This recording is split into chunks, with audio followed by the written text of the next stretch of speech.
In the early morning hours of August 14, 2025, the Vasquez family awoke to every parent's worst nightmare. 12-year-old Bryan was missing from his bed. The house, usually filled with the gentle sounds of a sleeping family, was suddenly overcome by panic and confusion as they realized he was gone. Bryan, a nonverbal child with special needs, had quietly slipped out through his bedroom window into the darkness of New Orleans East. The open window was the only clue left behind, a silent witness to his disappearance. A neighbor's doorbell camera captured Bryan wandering alone at 5:20 a.m., wearing only a diaper, his last known sighting. The footage, grainy and haunting, would later become a crucial piece of the puzzle. The family's panic quickly turned to dread as they realized just how vulnerable Bryan was. Unable to call for help or explain himself, he was alone in a world that could not understand him. The neighborhood, once familiar and safe, became a maze of fear and uncertainty. Every shadow and empty street corner seemed to hold a new threat. The family reported Bryan missing, desperately hoping for swift action. But as the minutes ticked by, help was slow to arrive, and their anxiety grew. Hours passed with no sign of Bryan and no significant police response. The silence from authorities was deafening, and the family felt increasingly alone. The Vasquez family's pleas for help seemed to go unanswered as precious time slipped away. Each moment without news felt heavier than the last. The search had barely begun, but the clock was already ticking. Neighbors and volunteers gathered, determined to help, but the sense of urgency was overwhelming. For the family, every minute felt like an eternity. The weight of uncertainty pressed down on them, making each second stretch endlessly.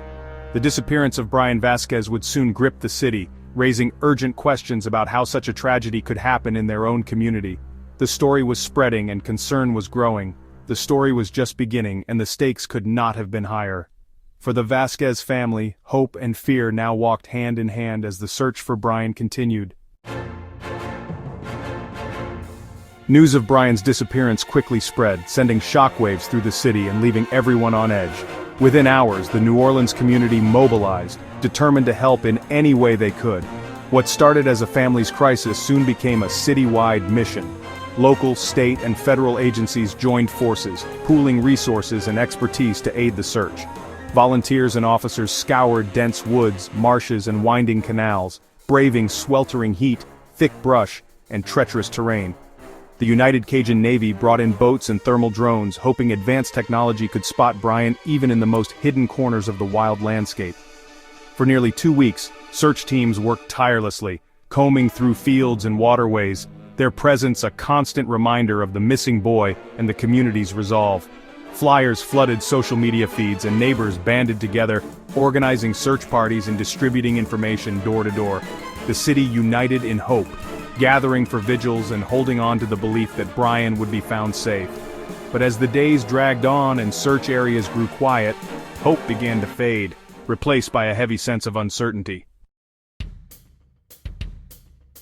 On August 26, 2025, the search for Bryan ended in heartbreak, shattering the hopes of his family and the entire community that had rallied together for days. Bryan's body was discovered in a lagoon just 200 yards from his home, a cruel twist of fate so close to safety yet hidden from sight for so long. It was a thermal drone deployed in a final effort that helped locate him, transforming the last flicker of hope into overwhelming devastation for all involved. The area was quickly secured by authorities and the mission shifted from a desperate rescue to a somber recovery operation as reality set in. For Bryan's family and the volunteers who had searched tirelessly, the news was absolutely shattering, leaving them in tears and disbelief. The lagoon, once an ordinary part of the neighborhood's landscape, was now marked forever as the site of unimaginable loss and sorrow. The discovery finally answered the question of where Bryan was, but it left the most haunting question: how did this tragedy happen, still unresolved? The community gathered to mourn, holding vigils and leaving flowers, but a sense of unease and unanswered questions lingered in the air. The coroner's office began its grim work, searching for answers in the evidence, determined to uncover the truth behind Bryan's final moments. The tragedy was far from over as the community braced itself for the difficult days and revelations still to come. The coroner's findings were more horrific than anyone feared. Bryan died from blunt force trauma and drowning, the result of an alligator attack. The report confirmed the community's worst fears.